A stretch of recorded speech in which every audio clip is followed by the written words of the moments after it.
Nama saya Nadia Borsimbolon, saya murid kelas 11 IPS. Saya hari ini ingin menjelaskan sedikit tentang sejarah Hindu-Buddha. Agama Hindu lahir diperkirakan 1500 SM di tanah India. Agama ini merupakan agama tertua yang memiliki konsep ketuhanan yang kompleks. Namun, agama Hindu sering dianggap sebagai agama yang politisme yang menyembah banyak dewa. Ada tiga dewa utama atau Trimurti yang mereka percayai. Yang pertama yaitu Dewa Siwa atau dewa penghancur. Yang kedua ada Dewa Brahmana atau dewa pencipta. Yang ketiga ada Dewa Wisnu atau dewa pemeliharaan. Agama Hindu yang dibawa bangsa Arya membagi masyarakat dalam kelas-kelas sosial. Kasta tertinggi yaitu Brahmana atau golongan pendeta. Kasta berikutnya ada yaitu Ksatria, golongan raja, bangsawan, prajurit. Lalu kasta berikutnya ada Waisya atau golongan pedagang. Lalu ada kasta Sudra yaitu petani. Agama Hindu memiliki ciri khas sebagai agama yang paling toleran karena tiadanya skisma meskipun ada kemajemukan tradisi yang bernaung di bawah simbol-simbol agama Hindu. Kata skismatik dapat pula merujuk kepada gagasan, kebijakan, dan lain-lain yang dianggap dapat menyebabkan perpecahan dalam pengertian yang lebih umum, khususnya di luar agama atau skema atau merujuk kepada perpecahan antara dua orang atau lebih. Kata skisma dapat merujuk kepada perpecahan antara dua orang atau lebih, baik saudara, teman, kekasih, dan lain-lain, ataupun perpecahan dari suatu negara. Gerakan dalam politik atau bidang apapun juga menjadi dua atau lebih kelompok yang saling berbeda pendapat.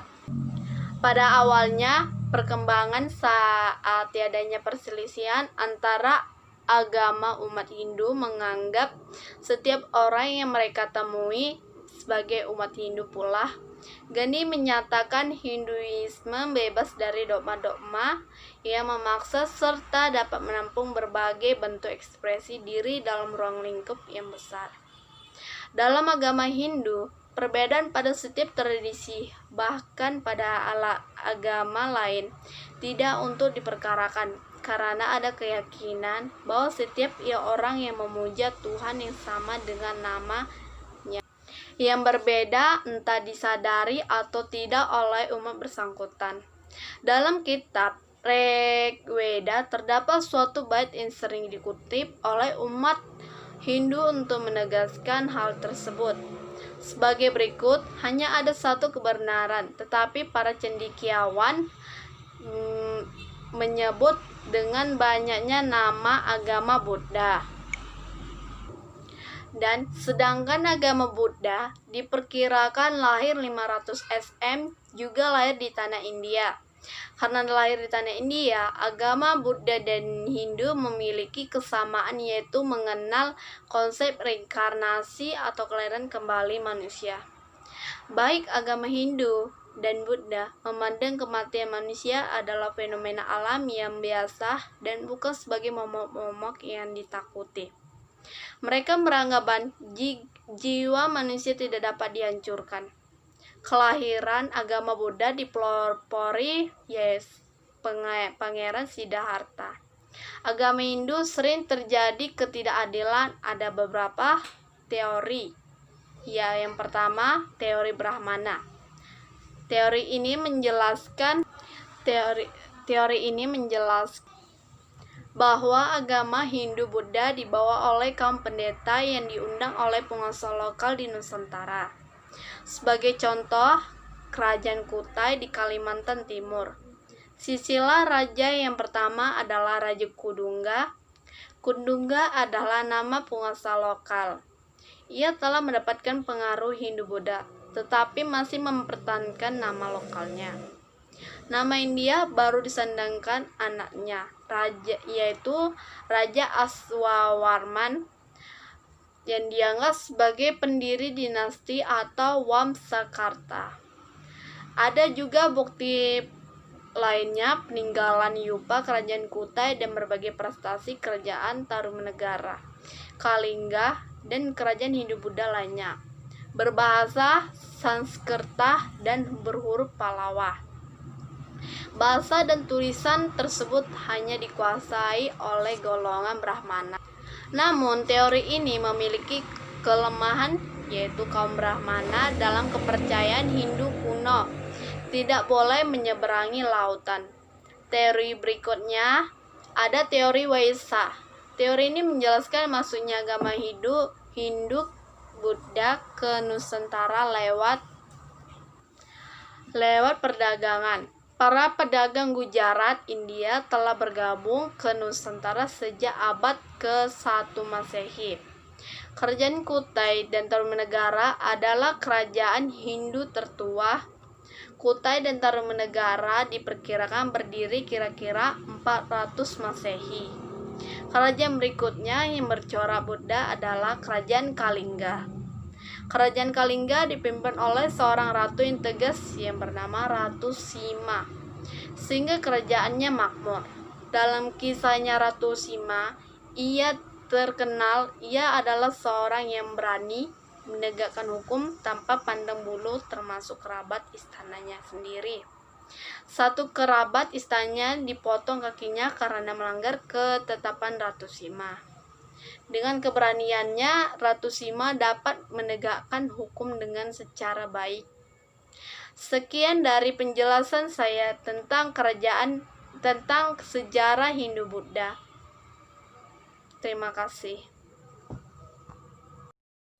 Sejarah kerajaan Hindu-Buddha di Indonesia. Ia memiliki beberapa kerajaan. Yang pertama, Kerajaan Kutai. Kerajaan Kutai terletak di Kalimantan Timur dan merupakan kerajaan tertua di Indonesia. Kerajaan Kutai adalah kerajaan bercorak agama Hindu pertama di Indonesia. Yang kedua, yaitu Kerajaan Tarumanegara. Kerajaan ini ditemukan di Bogor, Jawa Barat, dan diperkirakan sudah berdiri sejak abad ke-5 Masehi. Di antara peninggalan kerajaan Tarumanegara yang terkenal diantaranya prestasi Tugu, Babak, Pasir, Awi, Jambu, Muara Ciretum, dan prestasi kebun kopi. Yang ketiga yaitu Kerajaan Melayu Dharmasraya. Kerajaan Melayu merupakan salah satu kerajaan bercorak Hindu-Buddha di daerah Sumatera. Selain Kerajaan Melayu, terdapat lagi kerajaan bercorak Hindu-Buddha di Indonesia, yaitu Kerajaan Sriwijaya yang terletak di Sumatera Selatan.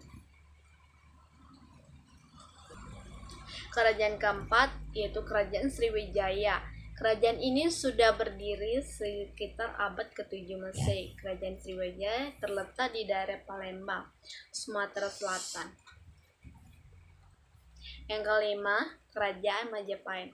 Majapahit merupakan kerajaan bercorak Hindu-Buddha yang terletak di Desa Tarik, Mojokerto, Jawa Timur. Pendiri kerajaan Majapahit adalah Raden Wijaya dengan puncak kejayaan berada saat Gajah Mada memerintah. Yang keenam yaitu Kerajaan Bali. Sesuai dengan namanya, kerajaan ini terletak di Pulau Bali. Kerajaan Bali merupakan kerajaan bercorak Hindu yang diakui kehebatannya. Bahkan sampai sekarang mayoritas penduduk Bali masih beragama Hindu. Yang ketujuh yaitu Kerajaan Kediri. Kerajaan ini berdiri di daerah Daha di Jawa Timur. Daerah bukti-bukti yang pernah ditemukan bahwa Kerajaan Kediri mempunyai seorang raja yang terkenal adil dan sangat memperhatikan kemakmuran rakyatnya. Yang ke-8 yaitu Kerajaan Medang. Kerajaan Medang berdiri sekitar abad ke-10 Masehi dengan pendiriannya yaitu Empu Sindo. Sebenarnya Kerajaan Medang merupakan kerajaan pecahan dari Kerajaan Mataram kuno. Ia mengalami kehancuran. Yang kesembilan yaitu Kerajaan Singasari atau Kerajaan Singosari. Kerajaan Singasari terbentuk setelah meletusnya Perang Ganter pada tahun 1222 Masehi antara Kerajaan Kediri yang dipimpin oleh Raja Kartajaya melawan pasukan Brahmana yang dibantu oleh Ken Arok. Yang ke-10 yaitu Kerajaan Mataram kuno. Kerajaan ini diperkirakan terbentuk sekitar abad ke-8 Masehi. Hal ini didukung dengan penemuan prestasi Canggal. Yang ke-11 yaitu Kerajaan Sunda. Kerajaan Sunda merupakan kerajaan yang diantaranya tahun 932 Masehi sampai 1579 Masehi di daerah Bogor, Jawa Barat. Pada masa perkembangan, kerajaan ini sudah menguasai sebagian wilayah selatan Pulau Sumatera. Sekitar abad ke-14 Masehi, ibu kota kerajaan Sunda pindah ke Pangkuan, Pajajaran, dan memiliki dua pelabuhan yang terkenal, yaitu Kalapa dan Banten. Kerajaan Sunda ditaklukkan oleh Maulana Yusuf pada tahun 1579 Masehi. Sekian dari materi yang saya jelaskan. Dari ini dapat dipahami dengan materi maksudnya Hindu Buddha ke Indonesia. Terima kasih.